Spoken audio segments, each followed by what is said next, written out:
सो high के सुकून माचन मैं सूरज, आप देखें कैसा ही सपोर्ट। और आज के में हम बात करेंगे किस ब्लॉग में जो कि सबसे ज़्यादा पैसे हैं। अगर हम बात करें हिंदी ब्लॉगिंग की, अगर हम बात करें इंग्लिश ब्लॉगिंग की, या फिर अगर हम किसी भी लैंग्वेज की बात कर ले, तो यहाँ पर मैं दो लैंग्वेज की कंपेरिजन करके बताने वाला हूँ कि इन दोनों में से कौन सा जो है कि ब्लॉग में अगर सबसे ज़्यादा CPC मिलता है, कौन से पे सबसे ज़्यादा जो कि अर्निंग होती है और कौन सा इसमें से बेटर है। जैसे कि आप सभी को पता है कि जब भी हम जो है कि कंटेंट लिखते हैं तो हमें दो ही लैंग्वेज सबसे ज़्यादा जो कि हम प्रीफर करते हैं। पहला लैंग्वेज जो होता है वो है इंग्लिश और दूसरा लैंग्वेज अगर हम बात करें तो वो हिंदी होता है, क्योंकि ज़्यादातर इंडिया में हिंदी ही बोला जाता है और इसके लिए जो कि हिंदी लैंग्वेज बहुत ज़्यादा जो कि ब्लॉगिंग के लिए यूज़ किया जा रहा है। सो अगर हम बात करें तो हिंदी और इंग्लिश में से किस पे हमें ब्लॉगिंग करना चाहिए, कौन सा सबसे बेटर है, कौन सा जो है कि अगर हम बात करें सबसे ज़्यादा रेवेन्यू देता है, CPC की बात करें कि CPC कौन सा ज़्यादा देता है, ये सारी डिटेल्स मैं आपको प्रूफ के साथ में आज के स्टूडियो में दिखाने वाला हूँ। तो आज के स्टूडियो में मैं आपको बताने वाला हूँ अगर आप इंग्लिश में ब्लॉगिंग करते हैं तो आपको कितना CPC मिलता है, कितना अर्निंग होती है, और अगर हम बात करें वहीं पे अगर हम हिंदी में ब्लॉगिंग करते हैं तो हिंदी में हमें कितना रेवेन्यू जनरेट होता है। सो इसी का कंपेरिजन करके मैं आपको बताने वाला हूँ और मैं कुछ इमेजेस के थ्रू मैं आपको कंपेरिजन करके दिखाने की कोशिश करूँगा।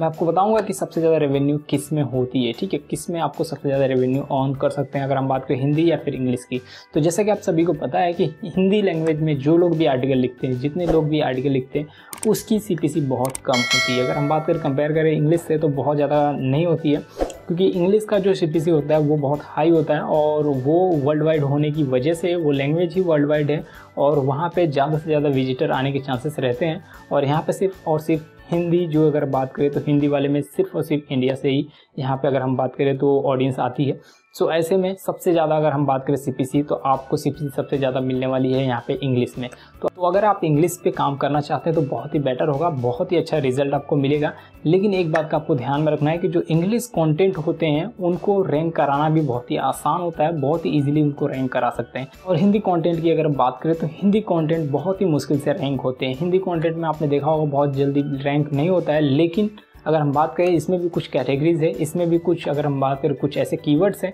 जिनकी मदद से आप हिंदी में भी अगर आर्टिकल लिखते हैं तो उससे भी रैंक कराया जा सकता है। आपने देखा होगा हिंदी और इंग्लिश मिक्स कर दिया जाता है। जो लोग भी हिंदी में लिखते हैं आर्टिकल वो क्या करते हैं, इंग्लिश को मिक्स कर देते हैं, मतलब कुछ इंग्लिश के कंटेंट वहाँ पे रख देते हैं, कुछ इंग्लिश के कीवर्ड रख देते हैं और जिसकी वजह से उनको ट्रैफिक मिलती है। सो मैं आपको बता दूँ कि बहुत सारे लोग ऐसा करते हैं और ये करना बहुत ज़रूरी है। अगर हम बात करें हिंदी में लिखने की तो आप कंटिन्यू जो कि हिंदी में ही पूरा का पूरा लिख देंगे तो आपको वहाँ पे अगर हम बात करें ट्रैफिक के चांसेस बहुत कम हो जाते हैं। तो यहाँ पे मैं आपको बता दूँ समझदारी यहाँ पे यही है कि अगर आप हिंदी में लिखते हैं और CPC आपको ज़्यादा ऑन करना है, आप ज़्यादा अर्निंग करना है CPC, और अगर हम बात करें इंग्लिश के मुकाबले अर्न करना है तो आप डेफिनेटली आपको जो कि ज़्यादा से ज़्यादा कोशिश करना है यही कि उसमें ज़्यादा से ज़्यादा कि इंग्लिश कॉन्टेंट को मिक्स कर दिया जाए, मतलब हिंदी और इंग्लिश को मिक्स कर दिया जाए। जितना ज़्यादा आप उसको मिक्स करेंगे उतना ज़्यादा आपको जो कि बेनिफिट यहाँ पे देखने को मिलेगा। तो सबसे ज़्यादा अगर रेवेन्यू यहाँ पे ऑन होता है तो वही इंग्लिश और सेकंड नंबर पे आता है हिंदी। तो हिंदी में भी एक तरीका यूज़ कर रहे हैं लोग, बहुत ज़्यादा यूज़ कर रहे हैं, उसको मिक्स कर दे रहे हैं। उसकी जो है कि अगर बात करें हिंदी कंटेंट को लेके और जो कि इंग्लिश कंटेंट को, दोनों को मिक्स कर दिया जा रहा है, जिसकी वजह से पता ही नहीं चल रहा। अगर हम बात करें ऑडियंस जो भी आती है